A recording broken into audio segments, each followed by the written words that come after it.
For Hindi story collection, subscribe this channel and press the bell icon for all notifications. मैं हूँ आपकी अपनी पिया सिंह नेगी, आपके लिए लेकर आती हूँ ढेर सारी कहानियाँ।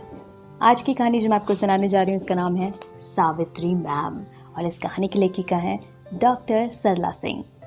इस कहानी में आप जान पाएंगे कि एक मैम जो है वो कितनी फेवरेट हो सकती है, उनका दिल कैसा हो सकता है। पूरी कहानी सुनने के लिए कान पास में लेकर आ जाइए प्लीज। संस्कृत की मैडम ने डांटते हुए सीमा को उठाया। तुम्हें रुमाल कहाँ से मिली? सीमा ने फिर वही उत्तर दिया। मैम नीचे गिरा हुआ था, मैंने रीता का समझकर संभाल कर रख दिया और जब वो आई तो मैंने उसे दे दिया, लेकिन वो कह रही है कि ये उसका नहीं है। इसके अलावा मुझे कुछ नहीं पता। सीमा उस विद्यालय में नई आई थी, उसे रुमाल पर कढ़ाई की जाती है ये भी नहीं पता था। डेस्क के नीचे कढ़ाई वाला सफेद रुमाल देख उसे लगा कि ये रीता का है। उसने रीता के पास कढ़ाई किया हुआ रुमाल देखा था। रुमाल में 10 रुपए भी बंधे थे। सामने वाली लड़की ने मैम से शिकायत कर दिया था कि सीमा ने उसका रुमाल ले लिया था। सीमा ने रोते हुए सारी बात मैम को बताई तो मैम ने उस पर विश्वास कर लिया। केवल विश्वास ही नहीं, पूरी कक्षा के सामने उसका समर्थन भी किया था। मैम के इस विश्वास ने सीमा को बहुत हौसला दिया, अन्यथा लड़कियां उसे चोर भी कह सकती थी। और यही था सावित्री मैम से सीमा का पहला परिचय। सीमा आजीवन उनके इस कृत्य को भुला नहीं सकी। सीमा पढ़ने में बहुत अच्छी थी, लेकिन घरेलू परिस्थितियों के प्रतिकूल होने के कारण ना तो वो रोज विद्यालय ही आ पाती और ना ही अन्य किसी प्रोग्राम में भाग ले पाती थी। उसे घर से सख्त ताकीद थी कि न तो खेलना है, न ही किसी सांस्कृतिक कार्यक्रम में ही भाग लेना है। अगर ऐसा किया तो विद्यालय से नाम कटवाकर घर बैठा दिया जाएगा। सीमा ने खुद को बिल्कुल रिजर्व कर लिया था कि उसकी पढ़ाई चलती रहे। सीमा संस्कृत में अच्छी थी, इसलिए भी सावित्री मैम उसको मानती थी। वे उसकी कक्षा अध्यापिका भी थी। कई बार फीस समय पर ना ला पाने पर वो अपने पास से ही उसकी फीस जमा कर देती थी और बाद में वापस भी नहीं लेती थी, न जाने क्यों।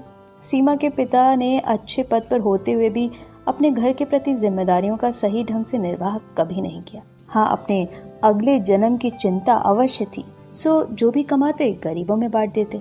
यहाँ यह कहना भी जरूरी है कि वो अच्छे पद पर अवश्य थे, पर महीने में 15 से 20 तक छुट्टियां कर जाते थे और मंदिरों तथा गंगा के किनारे घूमते रहते। उनके अच्छी खासी खेती भी थी जिसे बटाई पर दे दिया गया था। सीमा के पिता ने कभी खेती भी नहीं कराई। सब कुछ होते हुए भी उन्होंने पूरे घर को अभावग्रस्त बना रखा था। सीमा घर की चिंता में डूबी होती तो सावित्री मैम उससे अवश्य पूछती, पर सीमा उनसे कुछ भी ना बता पाती। लेकिन मैम बहुत कुछ समझ जाती थी। उनके हौसले ने सीमा के खोते हुए आत्मविश्वास को एक बड़ा संबल प्रदान किया था। गुरु की भूमिका छात्रों के जीवन में बहुत बड़ी होती है। उन गुरुजनों की यादें अमिट होती हैं, वे कभी भी नहीं भूलती। सावित्री मैम हमेशा सीमा के लिए उसी के सामने अन्य शिक्षिकाओं से कहती, हफ्ते में मुश्किल से 2-3 दिन ही विद्यालय आ पाती है। घर में भी इसे कोई नहीं पढ़ाता, तब भी ये इतनी तेज है।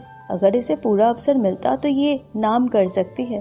सीमा को उनकी बातें एक अजीब सा साहस देती। वो अपने हारते हुए मन को संभाल पाती। सीमा के बोर्ड का फॉर्म सावित्री मैम ने ही भरा था। वो पैसा ना मिलने के कारण 3 दिनों तक विद्यालय ही नहीं गई। अंततः उस पर दया करके बगल वाली एक महिला ने उसे फीस दे दिया। फीस लेकर जब वो विद्यालय में पहुंची तो फॉर्म भरने का आखिरी दिन था। सावित्री मैम उसका फॉर्म भर चुकी थी। वो उसका इंतजार कर रही थी कि केवल उसका फॉर्म पर हस्ताक्षर बाकी था। सीमा की आंखों में आंसू भर आए और सावित्री मैम ने उसकी पीठ थपथपा दी थी। उन्होंने सीमा से फॉर्म के पैसे भी नहीं लिए, एक मीठी झिड़की दी और सीमा के चेहरे पर खुशी की एक लहर तैर गई। सीमा को सावित्री मैम में गुरु से भी ज्यादा माँ नजर आती थी। उसे लगता कि काश वो उसकी माँ होती तो कितना अच्छा होता। वो भी जी भर के अपनी पढ़ाई कर सकती थी। फिर तो वो साइंस लेकर पढ़ती। न जाने क्या क्या कल्पना वो कर जाती थी। सावित्री मैम हमेशा उससे हंसकर ही बात करती थी। गुड मॉर्निंग का जवाब हमेशा मुस्कुराकर ही देती। सीमा को उनकी ये आदत बहुत ही अच्छी लगती थी। धीरे धीरे समय आगे बढ़ा। कैसे 12वीं के बोर्ड पेपर का समय भी आ गया। सावित्री मैम सीमा से उसकी परेशानियां पूछती, लेकिन वो कभी भी कुछ न बताती। हमेशा सब ठीक है कहकर हट जाती थी। 12वीं के पेपर के बाद वो रिजल्ट लेने गई, पर सावित्री मैम से ना मिल पाई। वो उस दिन विद्यालय नहीं आई थी। इसके बाद उसकी सावित्री मैम से मुलाकात ना हो पाई, कारण उसका स्वभाव वह फिर उस विद्यालय में नहीं गई। कुछ कामवश गई भी तो ऑफिस से ही वापस आ गई, लेकिन सावित्री मैम की यादें हमेशा ही उसके साथ रही। वो कभी भी अलग नहीं हुई। सीमा को सावित्री मैम से मिलने की इच्छा होती थी, लेकिन वो बहुत चाहकर भी उनसे ना मिल पाई। पता चला कि उनका तबादला किसी दूसरे शहर में हो गया था, लेकिन उनका पता व फोन नंबर बहुत प्रयत्न करने पर भी वो नहीं पा सकी। धीरे धीरे समय आगे बढ़ा। सीमा की पढ़ाई भी पूरी हो गई और नौकरी भी लग गई, लेकिन सीमा के दिमाग में सावित्री मैम की यादें बनी ही रही। सीमा भी शिक्षिका बनी और उसने भी अपनी सावित्री मैम के चरण चिन्हों पर चलने का संकल्प लिया।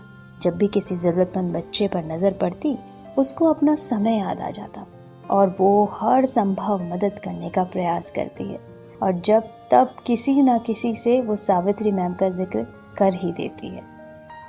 ब्यूटीफुल स्टोरी जिसे मैंने चुना है इस किताब से नाम है जीवन का समर, और इस किताब की इन कहानियों की लेखिका हैं डॉक्टर सरला सिंह जी। तो प्लीज़ लाइक शेयर ज़रूर कीजिएगा, क्योंकि इसमें इतना प्यारा सार है, इतनी सिंपल सी कहानी है, लेकिन बहुत भारी गहरा इसके अंदर प्रभाव है। तो आप भी मुझे कहानियाँ भेज सकते हैं। नीचे डिस्क्रिप्शन बॉक्स में मेरा email ID है boltikahaniyan7@gmail.com। प्लीज़ स्पेलिंग सही लिखिएगा, तभी मेरे पास कहानियाँ पहुँच पाएंगी आपकी। और नोटिफिकेशन ऑन कर लीजिएगा, जिससे सारी की सारी कहानियाँ आप तक रेगुलरली पहुंचती रहे। बने रहेगा आप अपनी प्रिया सिंह के साथ बोलती कहानियां के YouTube चैनल पर। Thank you so much, love you so much, miss you so much, and don't forget to miss me.